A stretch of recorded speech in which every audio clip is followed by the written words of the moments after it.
आगे बढ़ेंगे जहां बीजेपी सांसद जनरल डीपी वत्स ने कहा कि खड़गे की जुबान और दिमाग का तालमेल बिगड़ चुका है। विपक्ष के गठबंधन के कफन में कील ठोकने का काम अखिलेश ने किया है। तो वहीं इस दौरान हमारी सहयोगी आंचल यादव ने उस दौरान खास बातचीत की है। क्या कुछ उन्होंने कहा है आपको सुनाते हैं। चल रहा है और अब जिन राज्यों में चुनाव है उनमें बयानबाजी भी काफी तेज हो गई है और ऐसे में देखिए तमाम जो नेता हैं वो दौरे कर रहे हैं, रैली कर रहे हैं। हमारे साथ बातचीत करने के लिए हैं डीपी वत्स जो कि बीजेपी से सांसद हैं, उनसे बात करते हैं। सर, राजस्थान में भी देखिए अब चुनाव बिल्कुल नजदीक है और ऐसे में आप भी लगातार वहां दौरा कर रहे हैं। खड़गे ने एक बयान दिया कि राहुल गांधी ने देश के लिए अपनी जान दे दी। बोलने वाले थे राजीव गांधी, लेकिन बोल गए राहुल गांधी। ओल्ड एज की वजह से उनका जो दिमाग और जुबान का तालमेल में फर्क आ गया है, मैं ये कहूँगा। और आप भी लगातार दौरे कर रहे हैं, इस बार क्या लग रहा है? क्योंकि कांग्रेस कहीं ना कहीं ये दावे कर रही है कि एक बार फिर से राजस्थान में कांग्रेस रिपीट करने वाली है। राजस्थान में मैंने खुद दौरा किया है। हिसार, फतेहाबाद और सरसा से लगता हुआ हनुमानगढ़ डिस्ट्रिक्ट और राजगढ़ डिस्ट्रिक्ट, उसमें क्योंकि मैं महाराजा अग्रसेन मेडिकल कॉलेज में कार्यरत रहा हूँ अग्रवा में, तो वो उसके बहुत नज़दीक का एरिया है। यानी कि जयपुर तो वहाँ से 250 किलोमीटर है, हनुमानगढ़ भी 150 किलोमीटर है, मगर भादरा के जो हल्का है असेंबली कॉन्स्टिट्यूंसी, उससे हिसार, फतेहाबाद, सरसा बहुत नज़दीक है। वो प्रैक्टिकली हरियाणा से घिरा हुआ एरिया है। उसमें लहर है, पूरे राजस्थान में बीजेपी की लहर है।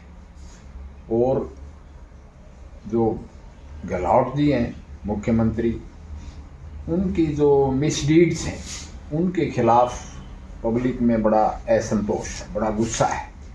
तो हमारी जीत निश्चित है। मैं खासकर एक्स-सर्विसमैन से भरपूर है राजस्थान। वो एक फौजियों का प्रदेश मैं कहूँगा। देश के रक्षा के लिए बढ़ चढ़ के हिस्सा राजस्थान लेता रहता है, खासकर उत्तरी राजस्थान का एरिया जो हरियाणा से लगता है और पूरा ही राजस्थान।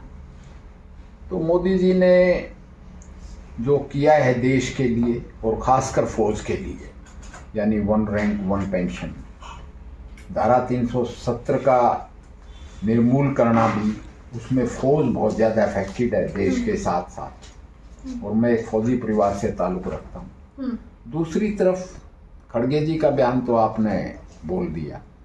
मैं राहुल जी एक दफ़ा इंटरव्यू ले रहे हैं पुराने lieutenant governor and governor Malik ji का, और वो कहते हैं कि हमने 5 जहाज मांगे थे सीआरपीएफ के लिए पुलवामा के कॉन्टेक्स्ट में।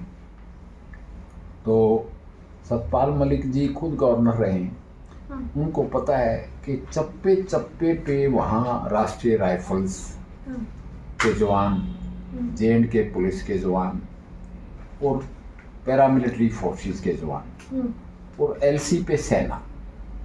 ऐसे में हवाई जहाज से इवैक्यूएशन एक बहुत ही गलत संदेश देता है। वो एक तरह से टेररिस्ट के सामने सरेंडर वाली बात हो जाती है। तो ऐसे इंटरव्यूज राहुल से और जो गवर्नर खुद रह चुके हैं उनसे देश उम्मीद नहीं रखता। कोई भी फौजी इससे रजामंद नहीं होगा। वही दूसरी तरफ देखिए, गठबंधन को लेकर काफी ज्यादा चर्चाएं बनी हुई थी, तमाम बैठकें भी हुई थी। आचार्य प्रमोद कृष्ण का एक बयान आया है, उन्होंने कहा कि गठबंधन का क्रियाक्रम अखिलेश यादव ने किया है और जिस तरीके से ये गठबंधन चल रहा है, कहीं ना कहीं देखिए ये भी एक बयान उन्होंने दिया कि इसका जो अंतिम संस्कार है वो अरविंद केजरीवाल करने वाले हैं। ये बिल्कुल सही बात कही है। मैं एज ए रिस्पॉन्सिबल मैन ये कहूँगा कि गठबंधन का ध्येय सिर्फ मोदी हटाओ है। वो देश बढ़ाओ देश बचाओ नहीं है, वो मोदी हटाओ है। और आजकल वोटर बहुत शाना हो गया है, वो बहुत वेल इन्फॉर्म्ड है और रिस्पॉन्सिबल है। वो इस बात को समझता है कि ये गठबंधन भी एंटी नेशनल बात करता है, तो उनको वोट नहीं मिलेंगे, गठबंधन का सफाया हो जाए।